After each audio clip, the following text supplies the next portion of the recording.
हिसाब मांगा था, लेकिन वो कभी नहीं 100 साल में ही 100 दिन का ही हिसाब गिना के दिखाया सामने। बिल्कुल, मुंबई महानगर पालिका में भारतीय जनता पार्टी और शिवसेना की महायुति का महापौर और उपमहापौर बैठने के बाद में पिछले 100 दिनों में जो मुंबई करों के लिए काम हुए हैं, भ्रष्टाचार विरहित प्रशासन देना और सुशासन देना, इस दृष्टिकोण से जो काम प्रशासन के माध्यम से हमारे इस यहाँ के सारे नगर सेवकों ने, मेयर, डिप्टी मेयर ने ये किए हैं, इसका एक लेखा जोखा मुंबई करों के सामने हमने रखा है। इसमें बहुत बड़े पैमाने पर हमने अनावश्यक इस प्रकार के टेंडर्स, 1000 करोड़ से ज़्यादा के टेंडर्स हमने कैंसिल किए। हमने सारी परचेसेस जेम पोर्टल पर हम लेकर आए हैं। मुंबई शहर में 1900 किलोमीटर के सीसी रोड का काम ये मई 2027 तक पूरा होने वाला है। भविष्य में मुंबई की महानगर पालिका के सभी स्कूलों में हम AI लैब्स की शुरुआत करने वाले हैं। डॉक्टर बाबा साहब अम्बेडकर के संविधान के आधार के ऊपर महानगर पालिका के स्कूलों में हम एक विशेष सिलेबस जो है वो भी स्थापन करने वाले हैं। और मुंबई करों को भ्रष्टाचार विरहित प्रशासन और सुशासन देने के दृष्टिकोण से बहुत सारे काम पिछले 100 दिनों में हुए हैं। इसका लेखा जोखा हमने मुंबई करों के सामने रखा है। कभी उद्धव ठाकरे उनकी पार्टी की तरफ से ये नहीं बताया कि 25 सालों में उन्होंने क्या किया है, लेकिन आप जिस प्रकार से नहीं, हमने तो उनको चुनाव के दरमियान भी पूछा था कि आपने 25 वर्षों में मराठी आदमी और मुंबई करों के लिए कौन से काम किए हैं, लेकिन उसका जवाब उन्होंने आज तक नहीं दिया है।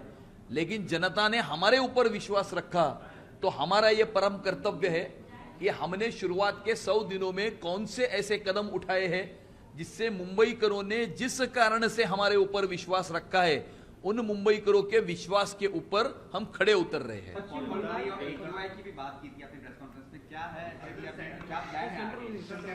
हमने एक CND वेस्ट की पॉलिसी यहां पर लाई है।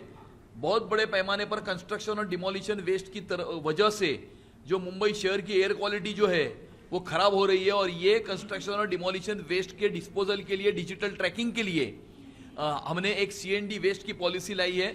उसकी वजह से हमें पूरा विश्वास है कि आने वाले समय में मुंबई शहर की एयर क्वालिटी इंप्रूव होने में इसका बहुत बड़ा उपयोग होगा।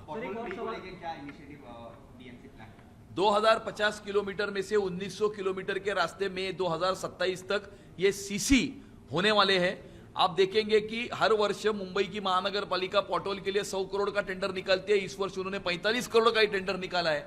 इसका मतलब अभी मुंबई शहर के जो पोर्टल्स हैं वो कम होते जा रहे हैं, और आने वाले समय में आप देखोगे कि मुंबई शहर को खड्डा मुक्त करने के दृष्टिकोण से हम आगे लेकर जा रहे हैं। सवाल यह है कि पश्चिम बंगाल में बीजेपी की सरकार आने के बाद वहाँ की सरकार ने एक अहम फैसला लिया कि जितने भी मदरसा हैं सभी में वंदे मातरम गाना अनिवार्य होगा।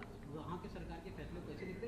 साथ ही क्या महाराष्ट्र में सभी मदरसों पे लागू होना चाहिए? फिर सामने लोग देखिए वंदे मातरम मदरसा में इस देश में रहना होगा तो वंदे मातरम कहना होगा, और मुझे नहीं लगता है कि इस देश में हिंदुस्तान की मिट्टी में रहने वाले किसी भी व्यक्ति को वंदे मातरम के ऊपर आपत्ति होनी चाहिए।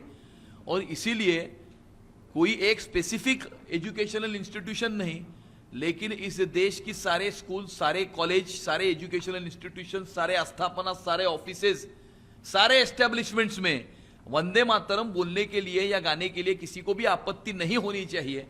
अगर किसी को भी वंदे मातरम के ऊपर आपत्ति है तो मुझे ऐसा लगता है कि उनको इस देश के ऊपर आपत्ति है, और ऐसे लोगों के खिलाफ कड़क कार्रवाई होनी चाहिए। Sir Rahul Gandhi attack on PM Modi and HM Amit Shah and RSS organization and called them as a traitors।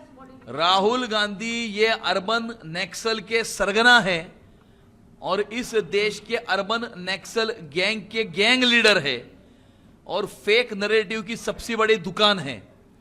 और इस प्रकार से, जिस प्रकार से राहुल गांधी उनके वक्तव्य करते हैं, बाहर घूमते हैं, किसको मिलते हैं वो उनको ही पता है।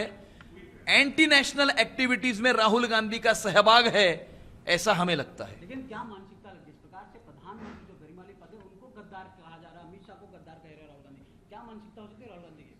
मुझे ऐसा लगता है कि भारतवासी भारत की सरकार को यहां पर इस देश में ही नहीं, लेकिन उन्होंने विदेश में भी जाकर बदनाम किया है, और एंटी नेशनल फोर्सेस के साथ में राहुल गांधी ने हाथ मिलाया है, अर्बन नक्सल गैंग के साथ में राहुल गांधी ने हाथ मिलाया है।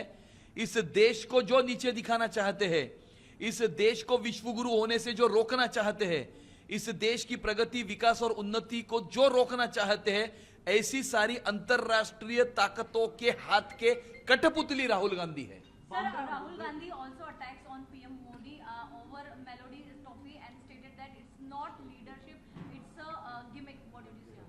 लीडरशिप के बारे में कोई भी कमेंट करने का अधिकार ये राहुल गांधी को नहीं है, क्योंकि लीडरशिप की स्कूल में राहुल गांधी ने अभी तक एडमिशन ही नहीं लिया है। मुंबई के बांद्रा इलाके में जिस प्रकार से अवैध कब्जा किया गया था, वहां पे थोड़ा कार्रवाई हुई थी, पुलिस पे पथराव किया गया सर, लगभग 150 से ज्यादा लोगों के खिलाफ मामला दर्ज है, 10 लोगों को गिरफ्तार। पथराव क्या कैसे देखते हैं? हमने ये देखा है कि इस देश के कुछ हिस्सों में ऐसे कुछ लोग रहते हैं जिन्हें वंदे मातरम के ऊपर आपत्ति है, जिन्हें इस देश के ऊपर आपत्ति है, जिन्हें इस देश के संविधान के ऊपर आपत्ति है, जिन्हें इस देश के कानून के ऊपर आपत्ति है, उन्हें इस देश के ऊपर आपत्ति है। और कानून के अधीन रहकर अनधिकृत बांधकामों के ऊपर, इलीगल इंक्रोचमेंट के ऊपर जो कार्रवाई सरकार की तरफ से पुलिस प्रोटेक्शन में की जा रही थी, उसके ऊपर एक प्रकार से हमला कुछ लोगों ने किया। देश विघातक, देश विरोधी शक्तियां जो इस देश में काम करती है, उन लोगों के हाथ की कठपुतलियां इस शहर के कुछ भागों में रहने वाले कुछ लोग हैं। हम देखते हैं कि अपने मुंबई शहर के कुछ भागों में एक विशिष्ट प्रकार का पैटर्न चलता है। वो विशिष्ट प्रकार का पैटर्न यह होता है कि पहले सरकारी जमीनों को कब्जा करना, उसके ऊपर अनधिकृत बांधकाम करना, बांग्लादेशी रोहिंग्यों को लाकर वहां पर बसाना, उन्हें अपने राजनीतिक शक्ति का उपयोग करके आधार कार्ड, पैन कार्ड बनाकर देना और फिर उन्हें रास्ते के ऊपर ठेले डालकर इलीगल हॉकिंग करने लगाना।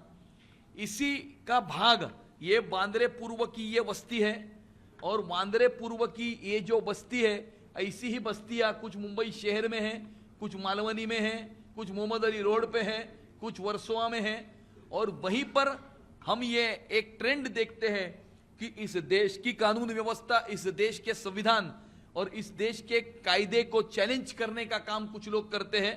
लेकिन हम उन्हें ये कहना चाहते हैं कि ये देवा भाऊ की सरकार है और किसी भी प्रकार से इस देश को, इस देश के संविधान को, इस देश की कायदे, कानून और कानून व्यवस्था को चैलेंज करने वाले लोगों को जेल में डालने का काम देवा भाऊ की सरकार करेगी। प्रधानमंत्री नरेंद्र मोदी को एग्रीगोल्ड मेडल से सम्मानित किया गया था, उच्च स्तर है, कैसे देखते हैं? मुझे ऐसा लगता है कि ये हिंदुस्तान की जनता के लिए एक गौरवास्पद, गौरव का ये क्षण है। हिंदुस्तान में रहने वाले 140 करोड़ भारतवासियों का ये गौरव है ही, लेकिन इस दुनिया के हर कोने में जो भारतवासी रहते हैं उनके लिए भी ये गौरव का स्थान है कि पिछले 12 वर्षों में 10 से अधिक अंतरराष्ट्रीय अवार्ड्स और रिकॉग्निशंस हमारे प्रधानमंत्री नरेंद्र मोदी जी को मिले हैं। इसके पहले ऐसे इस प्रकार से गौरव भारत के किसी भी प्रधानमंत्री को प्राप्त नहीं हुए थे। ये नहीं मालूम इसके बारे में। स्टेटमेंट दिया है, गौ माता जो है राष्ट्र माता है और इंडियन मुस्लिम जो है उसे रिस्पेक्ट करना चाहिए गौ माता का, गौ माता को जो है नेशनल एनिमल घोषित करना। अगर इकबाल अंसारी ने इस प्रकार का वक्तव्य दिया है तो इकबाल अंसारी के वक्तव्य का मैं स्वागत करता हूं। और इस प्रकार हिंदुस्तान में रहने वाले 140 के 140 करोड़ लोग इस प्रकार की भावना रखे, ऐसी अपेक्षा मैं रखता हूं।